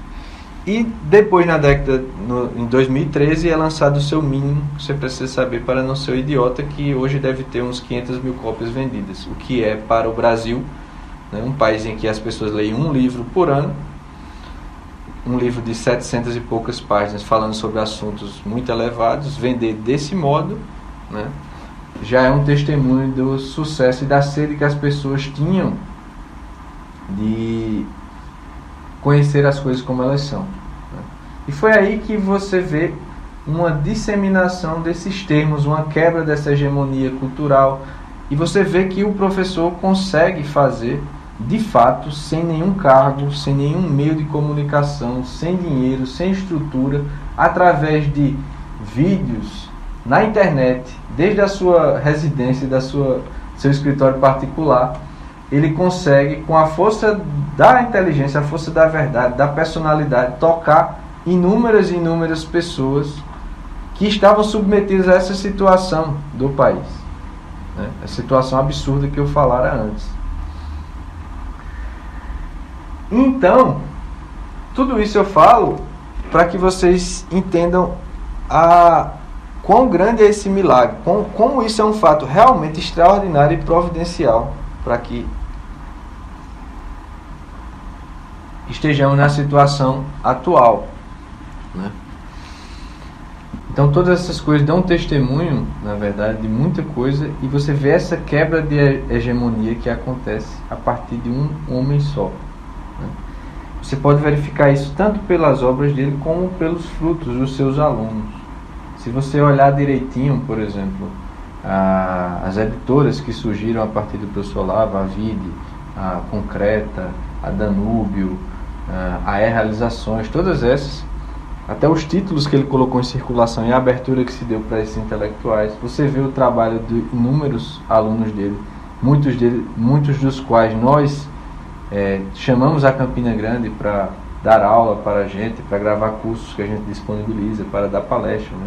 Não vou citá-los todos aqui porque eu posso ser injusto, esquecer de alguém, mas vocês sabem perfeitamente, dentre esses alunos, dentre as pessoas que conseguem tratar de determinados problemas de uma maneira muito superior ao normal do brasileiro, e ao normal do brasileiro participando do sistema formal, são frutos diretos do professor Olavo, e eles mesmos o falam, o dizem, né?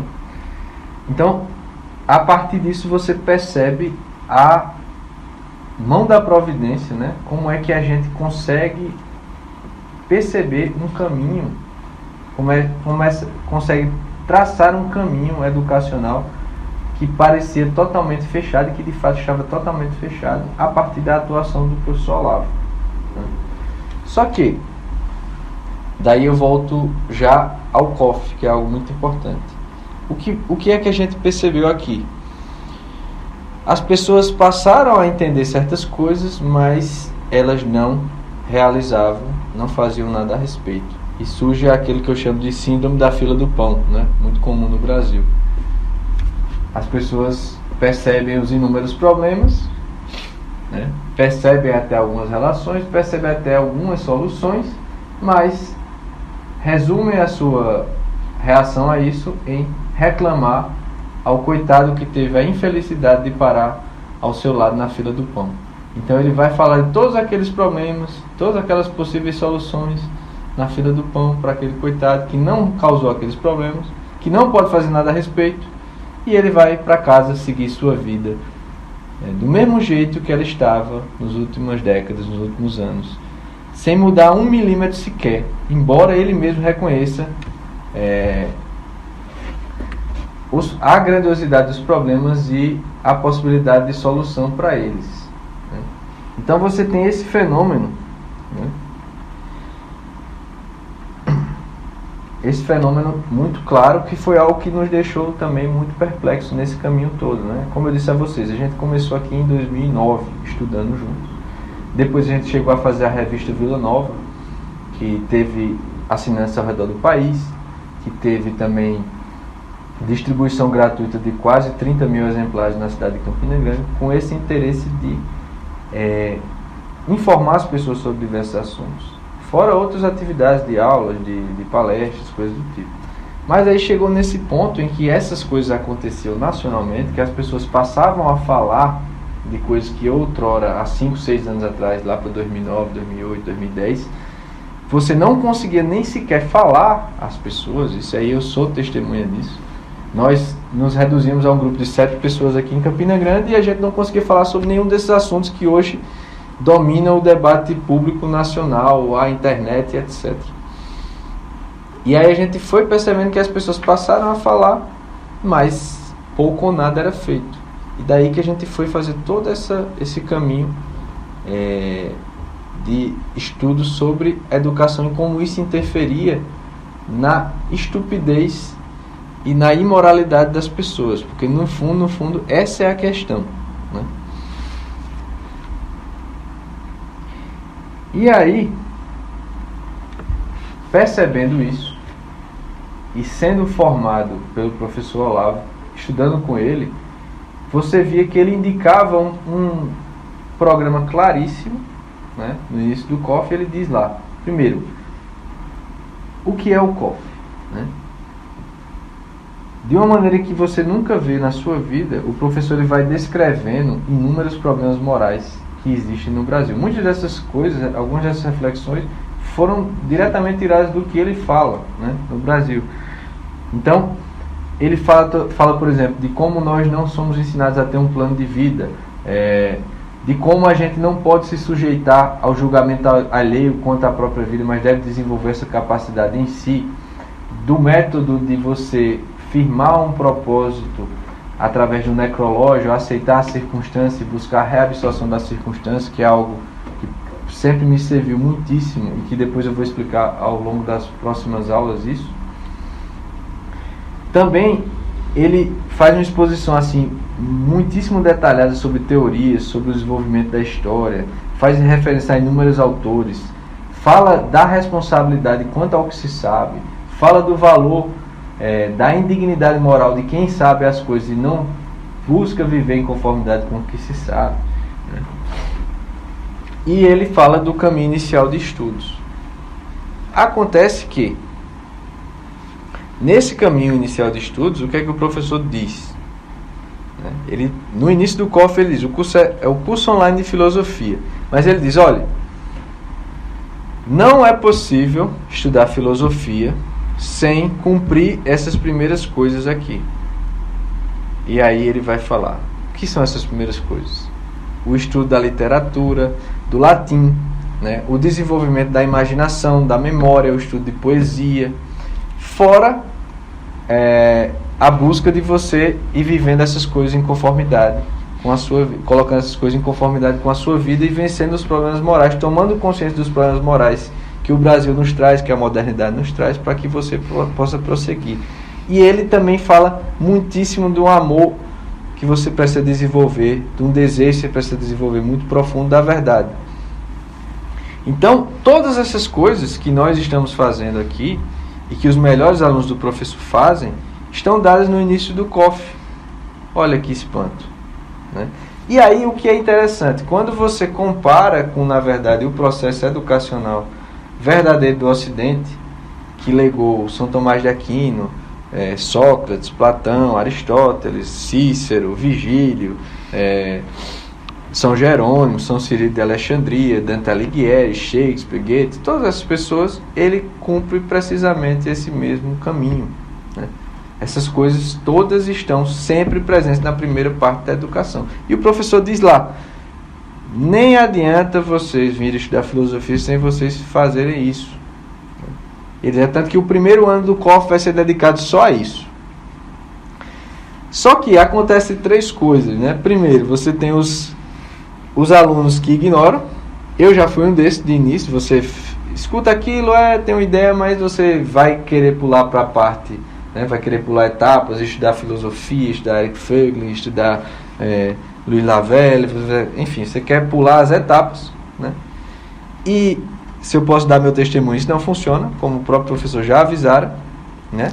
Segundo, você tem os alunos que passam a mitigar esses conselhos. Eles até tentam fazer a coisa, mas possivelmente pela dificuldade, por não saber, etc., eles começam a mitigar o conselho. Não é tanto assim, não é preciso latim mesmo, você tem outras vias para fazer isso. Não é preciso fazer uma primeira etapa, você pode pular, você pode ir direto para a lógica, né? Sem resolver a gramática do trivial, sem você resolver essa parte de literatura que engloba tudo isso, a gramática, na verdade, né? Você pode fazer isso, aquilo, outro, etc. Ou seja, você tem esse movimento de pessoas que até admitem, se dizem como alunos do professor Olavo, mas não cumprem o que ele disse e o que ele fez. E não só ele fez, como todas as grandes pessoas que desenvolveram-se numa vida verdadeiramente elevada, uma vida intelectualmente uma vida intelectualmente pujante, fizeram. E aí isso até pode ser fruto de um auto-engano, né? O que deve-se ter bastante cuidado quanto a isso.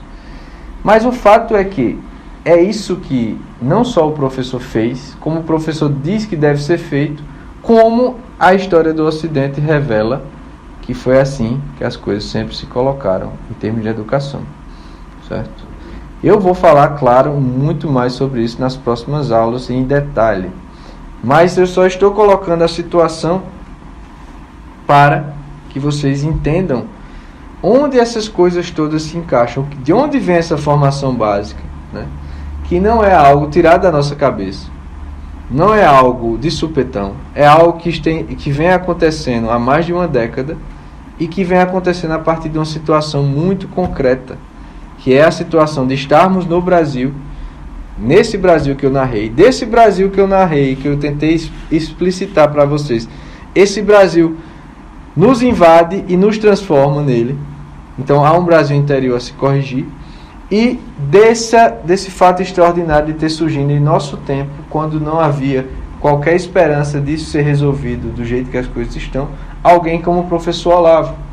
E aí o professor não só demonstra com a sua capacidade, com as suas obras, o caminho a ser tratado, como ele tem uma proposta pedagógica muito clara de como fazer isso.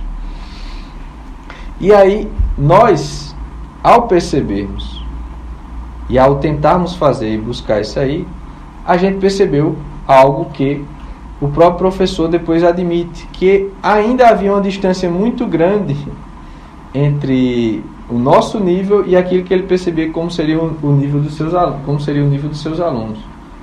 Então, pela nossa experiência, inclusive com pessoas que a gente tentou colocar no curso online de filosofia, 5, 6, 7, 10 anos mais novos que nós, os mais antigos aqui do Instituto, a gente percebeu que eles não conseguiam acompanhar e não conseguiam extrair elementos para incorporar às suas próprias vidas. E a gente percebeu que o professor tinha sugerido quanto a essa parte educacional primeira, né, que corresponde basicamente à gramática do trivium, né, da educação clássica, com ainda algumas outras adições devido aos problemas múltiplos de ser brasileiro nos tempos atuais e de estar no mundo nos tempos atuais, né, está corretíssimo, só que precisa ir ainda mais ao detalhe e precisa ser desenvolvido em mais detalhe e mais cuidado para que as pessoas possam chegar no ponto de resolver isso e a partir daí estudar outras coisas, como sempre foi. Daí que nessa nossa experiência, percebendo essas coisas, a gente teve a feliz ideia e a abertura também, acredito que inspirada, né, por Deus, providenciada, de a gente escutar com ouvidos atentos à verdade, de modo que a gente pudesse mudar, inclusive, coisas que a gente poderia ter certeza se essas coisas novas se apresentassem mais verdadeiras. E a gente criou o Instituto em 2015 como um meio pelo qual a gente foi trazendo a Campina Grande e foi tendo contato com os melhores professores, os melhores estudiosos dos assuntos mais importantes, para que nós pudéssemos aprender com eles, nós pudéssemos estudar com eles, nós pudéssemos discutir suas experiências quanto à própria educação e quanto à educação de terceiros, para poder integrar isso na nossa formação. E logo no ano de 2017 a gente passou a ofertar em Campina Grande essa formação que agora ofertamos online, para ajudar aquelas pessoas que queriam entrar também nesse caminho educacional verdadeiro. E isso foi fruto de todo esse caminho e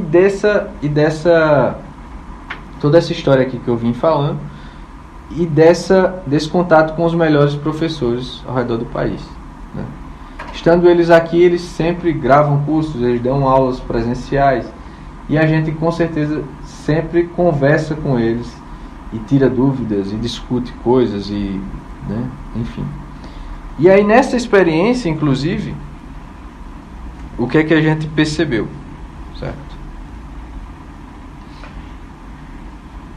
A gente percebeu que eles diziam, isso é bem complicado, eles diziam que nós éramos o melhor grupo de estudos do país.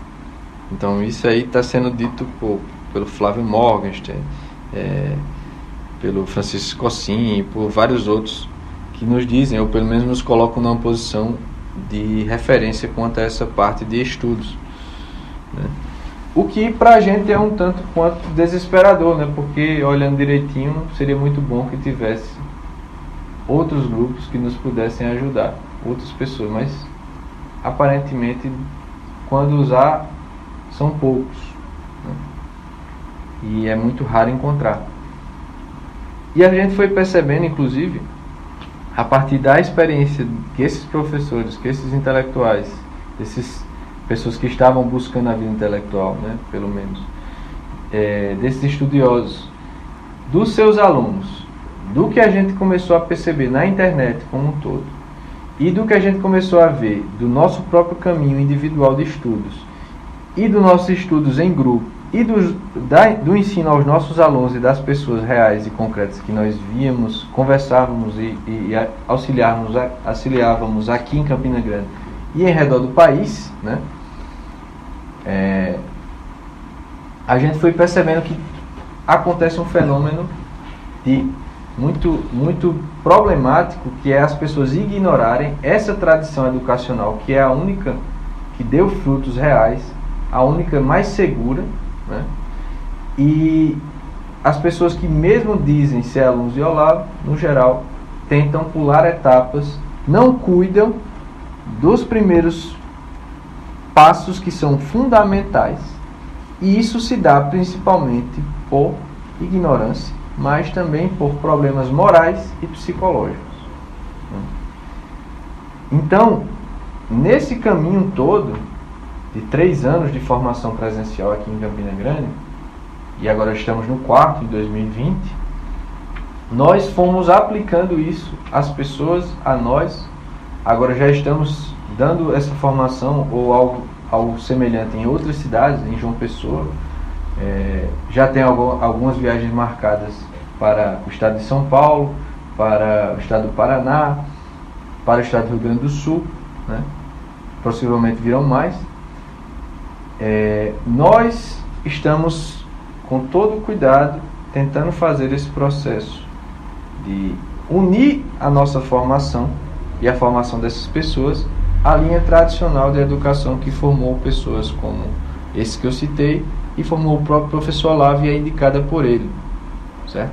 E isso principalmente a partir dessas experiências da formação que o professor mesmo nos deu e dos seus melhores alunos, especialmente do professor Rafael Falcão e do professor Francisco Scossin, que pegaram essa parte inicial, né, do estudo do latim, do estudo de poesia, do estudo de literatura, do imaginário, da imaginação, e desenvolveram de uma maneira bem detalhada, bem profunda. Tendo aulas com eles, conversando com todos os outros que também têm trabalhos maravilhosos, como o professor Rafael Nogueira, o Flávio Morgenstern, e tantos outros que eu não vou citar, mas especialmente esses dois que se dedicaram a esse detalhe das coisas, a gente vem conseguindo cada vez mais integrar isso à nossa formação, certo? E tem visto efeitos claríssimos na nossa própria inteligência e na inteligência dos nossos alunos.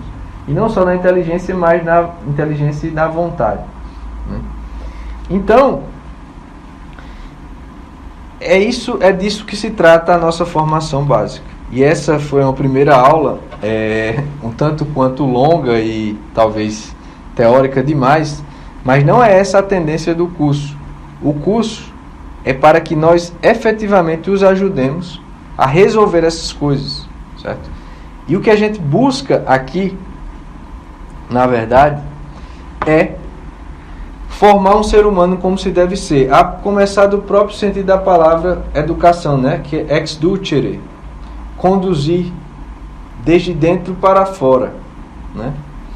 Então a gente precisa fazer com que haja uma expansão, uma abertura do ser humano, uma expansão harmônica, considerando que as duas principais potências, que são a inteligência e a vontade, e que não estão presentes em nenhuma parte da criação, nenhuma parte do universo, exceto no ser humano, elas têm um papel importantíssimo e elas precisam ser desenvolvidas de uma maneira tal que elas cresçam, mas elas cresçam harmonicamente, de modo que a inteligência conduza e mostre por onde se deve seguir e a vontade responda com os atos, com a condução do ser para integrar-se, para amar, para conhecer aquela verdade, de modo que a verdade conhecida se integre ao ser, né?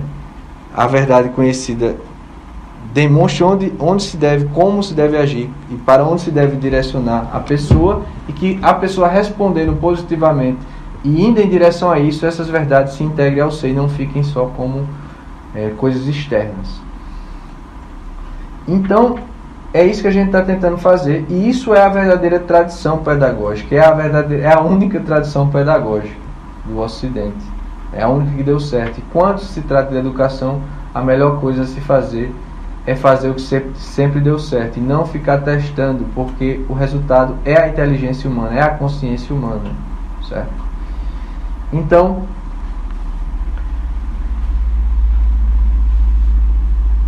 essa é a proposta da formação básica, e ela vai se dividir em pelo menos 4 campos, que na verdade, em 4 programas de estudo, que na verdade estão todos integrados. Você pode não perceber de início, mas eles dizem respeito à mesma coisa.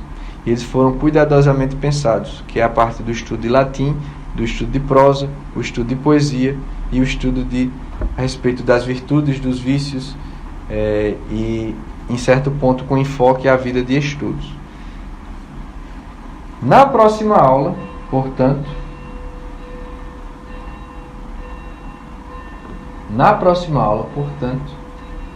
eu vou seguir agora para deixar mais clara a finalidade desse processo educacional, desse programa de estudos que nós estamos propondo a vocês aqui. Por quê? Porque a finalidade é o elemento mais importante de um processo pedagógico. As pessoas muitas vezes querem saber qual o método, qual o conteúdo, mas elas deviam perguntar qual a finalidade. Por quê? Conforme se concebe o homem, se educa o homem. Conforme se entende a realidade, assim se desenvolverá um processo pedagógico para o determinado ser humano se integrar e perceber a realidade do mesmo modo. Então, a próxima aula tem como tema a finalidade do homem e a educação. Eu vou tentar descrever para vocês de maneira clara como é que a gente pode perceber que finalidade é essa e como a partir dela a gente pode seguir um caminho educacional seguro, deixando sempre clara a consciência qual é essa finalidade, para que não nos desviemos no meio do caminho, certo? Então sejam muito bem-vindos à formação básica do Instituto Borborema, né? Que essa é a nossa principal atividade, é para isso que estamos há muitos anos fazendo tudo o que fazemos. E aqui a gente vai conseguir, com a graça de Deus, passar a vocês, ajudar-lhes a coisa mais importante possível, que é tornar-se o mais grandioso que se pode ser, desenvolver as mais altas faculdades suas, para que você possa, com clareza, certo, decidir os passos da sua vida, para que você adquira realmente a liberdade que se deve adquirir no processo educacional. E essa liberdade só vai ser adquirida a partir do ganho de poder e de possibilidades, a partir do desenvolvimento da inteligência e da vontade. E eu preciso deixar claro para vocês que finalidade é essa, porque tanto mais conscientes vocês estiverem dessa finalidade, melhor vocês conseguirão realizar o processo, né, os exercícios, as coisas mais práticas, que são necessaríssimas para esse processo, mas para que vocês consigam seguir adiante sem desanimar, sem fraquejar e sem se desviar do propósito final que informa o caminho. Muito obrigado e até a próxima aula.